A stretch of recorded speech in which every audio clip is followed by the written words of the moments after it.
Financial Survival Network, helping you to survive and thrive in the new economy. Get our complimentary newsletter at financialsurvivalnetwork.com. This is the Financial Survival Network.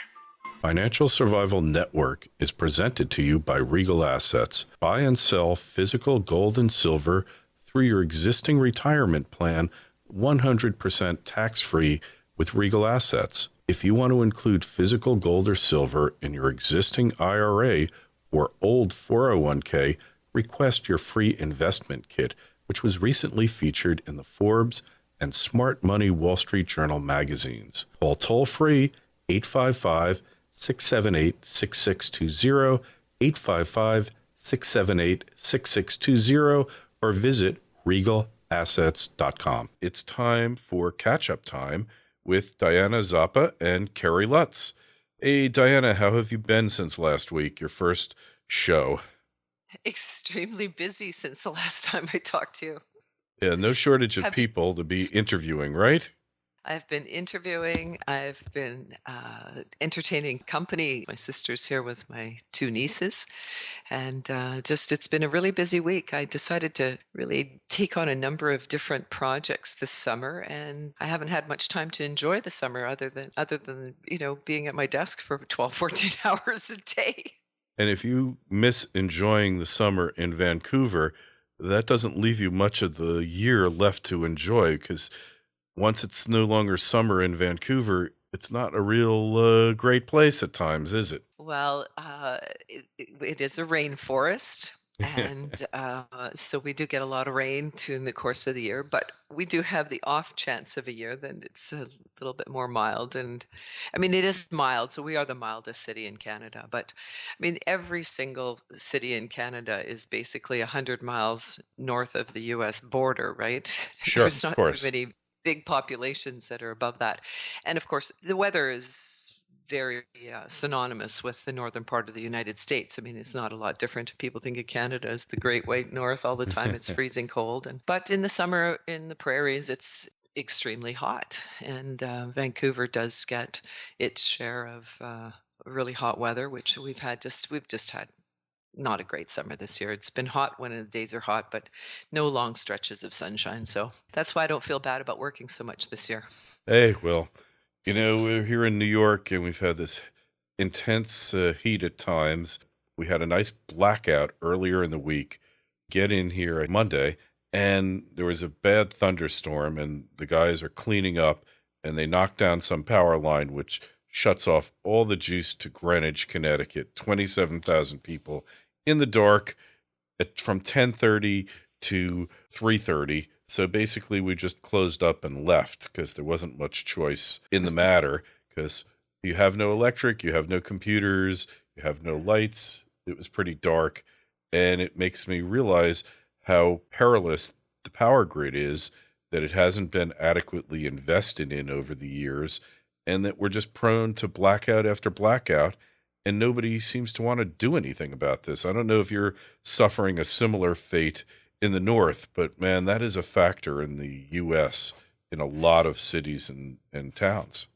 Mm-hmm. Well, I think that the infrastructure, so much of it needs to be upgraded. It's a constant challenge for them to stay on top of that work. And as you know, they do not work around the clock. They're union, and so they work when they think that it's best. And so basically from there, there's a limited amount of work that gets done on that. And it just goes to show you too, when things like that happen. There's a house being built next door here to my office, and they went out of power for 15 minutes. And when you have no electricity in the house, it just shows you how reliant you are on everything again. The internet leash, as I call it. I mean, okay, can't do anything now, right? That's it. And we even had problems with cell phones getting the data network, because the cell system worked. You could make and receive calls, but the data system was down for whatever reason, because I guess that's not urgent. And, it's, what are you going to do? You just leave, basically. So I guess I could have gone home and done some work, but I just wasn't in the mood. So I went and sat out in the sun. I had some lobster. and just had some fun. So I guess I was entitled to it since I haven't gone on vacation yet this summer. I guess Freedom Fest was a working vacation. And it was a fun working vacation, wasn't it? I Yeah. absolutely love Freedom Fest, and I encourage anybody to come to that event next year. Next year, of course, they're going to be moving from Bolly's to Caesars, and the topic for next year, of course, is "Are We Rome?" Which and the creative for the show is really well done as well. They've got, of course, the Colosseum in the background with a Roman with his sword chopping the head off of the Statue of And Liberty, Caesar's right? Palace. What better And place than Caesar's, that?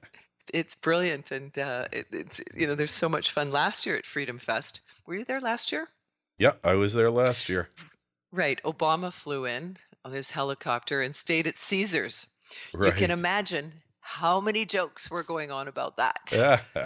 Yeah, well, if there's anyone who would like to be an emperor for life, it's that man. And that's the scariest part of him. Forget about all his hate America diatribe and anti-capitalism and all that. At heart, he's Nero, and the only difference between him and Nero is that Nero supposedly was a really good fiddle player, and I don't think Obama has any musical talents that we've found out about, although there's so much we don't know about the man that he might be a symphony violinist, but we're never going to find out.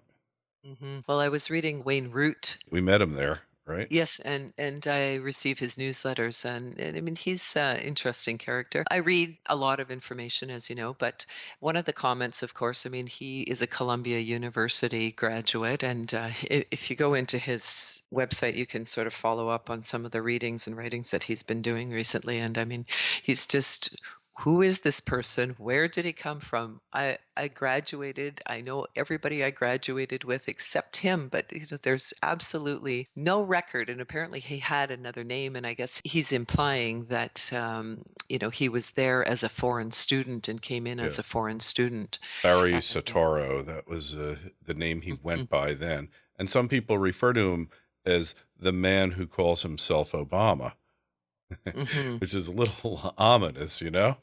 mhm.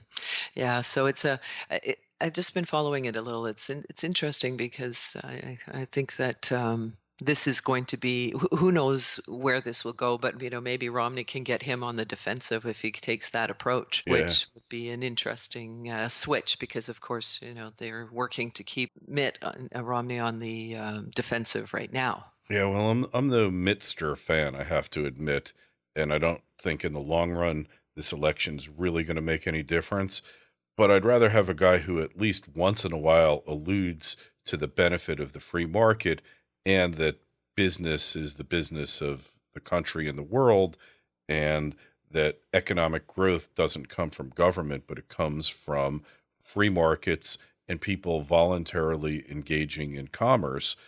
And I just never see that happening with the current occupant. So from that standpoint, I'm in favor. But the way I see this election unfolding is Mitt's just hoarding cash. He isn't spending much on anything. There's some ads going on, very targeted, very precise to the latest Obama blunder of the day, like you didn't build this, or the private sector's doing fine, and all those stupid things that he said. But Mitt's just building up the cash. And after Labor Day, which is that holiday that somehow became the law in the States, which generally is the last weekend of August, first week of September. And you always know it because that's when your kids go back to school and you can Mhm. try to regain your sanity. If your kids are like mine, you need them to go to school very badly by the end of the summer. But the point is, the campaign officially kicks off Labor Day. So Obama spent tens of millions, maybe hundreds of millions of dollars going after Romney. And supposedly, according to these public polls, which I never put any credence in, he's barely ahead of Romney. The private polling, the internals, which is what the campaigns really rely upon, supposedly it's a blowout. But I make no predictions other than I think this thing will turn out and be very shocking. Nobody is really going to expect the outcome, assuming, of course, there is an election, and I'm not convinced that that's going to take place either. But I don't want to get into that. hmm I interviewed Gerald Celente this week and had a couple of conversations, and some of the questions that we were asking him just with regards to the election. And he had a very good quote, and I'm going to give you the quote, and you let me know if you know who said it. It says, "If voting mattered, they wouldn't let us do it." That could have been my father, uh, but um, but I have to confess, I don't know. Was it Murray Rothbard, maybe? Mark Twain. Oh, Mark Twain. Yeah, I saw that quote recently. Now that you mention it, and back then when he said it, I think that voting really did matter. There was a difference between the parties, but this whole party system is just a scam, and it's just the chains that bind us all. I mean, I have no confidence in either party, and I feel that they're all, just corrupt to the core, and they don't care about you. They don't care about your situation, your economic activities your economic opportunities that are diminished as a result of poorly thought out policies. All they care about is their own interests and those of their sponsors. That's it. So hmm parties, I think they've outlived their usefulness and they should be banned. Yeah. I just think that the people that come into the play, they're both the same. They're two of the same people, right? I mean, it's changed in the sense that half of the country is split. I mean, the country is split in half these days. You've got the liberals, you've got the Republicans, basically the Democrats and the Republicans, and this was a conversation that I was having with my nieces last night. We were talking, and I was saying to you, my nieces were here visiting the 12 and 13-year-olds, and they've become very interested in the work that I am doing. And we were having discussion about, the characteristics of each sides of the parties.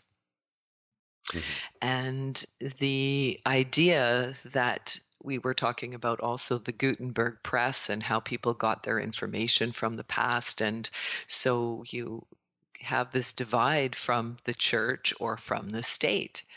And that still remains true in philosophy if you look at it in the big picture, right? So I'm trying to teach them information that is coming from a very grassroots level, which you and I have talked about this before.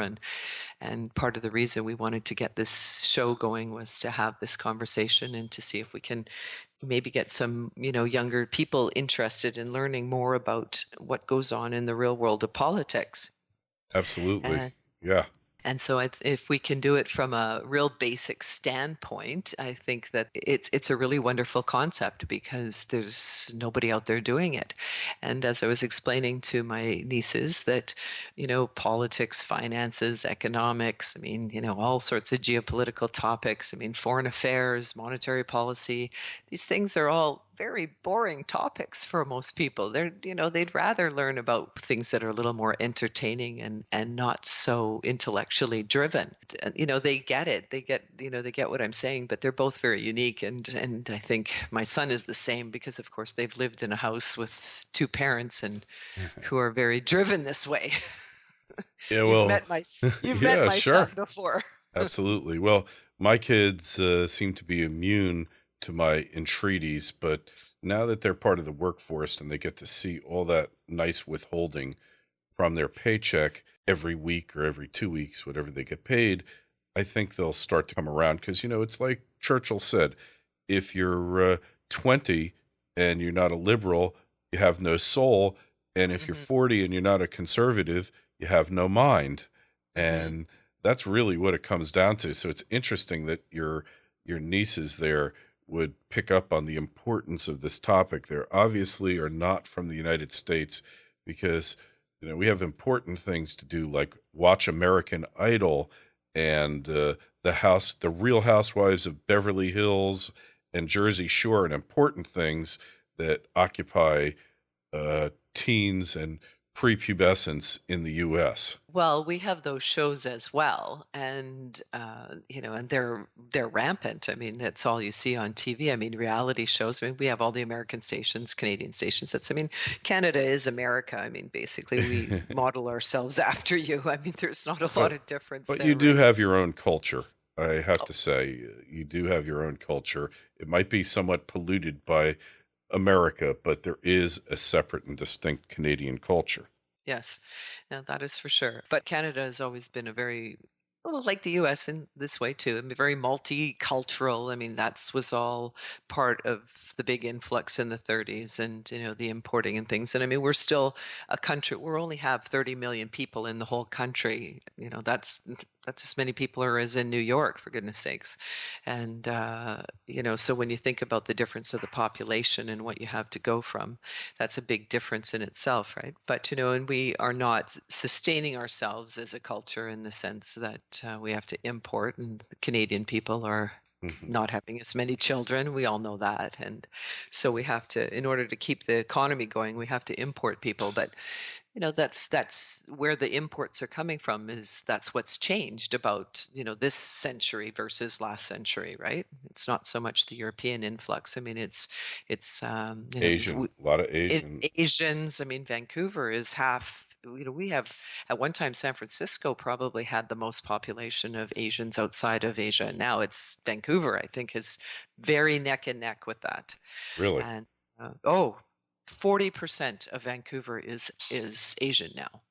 And we're seeing some drop off with that, because it's just changed a little the last couple of years, and the number of homes that have been sold around here are all Asian, especially in our neighborhood up here, West Van. Yeah, which is interesting because you see a capital flight and a human flight out of China, and yet everything is so going there.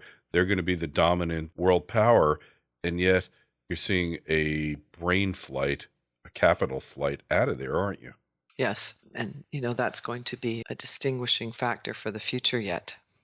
And also, it's interesting is, yeah, I think San Francisco had the largest Chinatown in North America, and now Vancouver's right up with it. So that trend, who would have thought we would live to see that? And Hmm. the other thing when you're talking about human migrations is that it appears that the South American migration to the United States, if it's not over, it's greatly diminished. The number of Mexicans who come to the U.S. and who leave, it's roughly an equilibrium. It's roughly the same, and yet there's a huge influx of Asian immigrants to the U.S., which I find, just these patterns are changing, and they're going to have profound effects, not in the near future, but in the distant future, because, the U.S., and to a lesser degree, I guess, Canada, great melting pots where people from all over the world come to get away from their governments and to get away from tyranny and to have freedom. So even though freedom's definitely suffered in North America over the past 4 or 5 years, it's still more prevalent for the time being than just about anywhere else in the world. No, that's an absolute fact. I mean, we're not living under dictatorships by any means yet, but Yet. Yet. but Got to throw that in. certainly, back to our grassroots movement that we want to do with the youth. I think that if we can. Part 2 is available to subscribers of financialsurvivalnetwork.com. Go there now, sign up, and enjoy.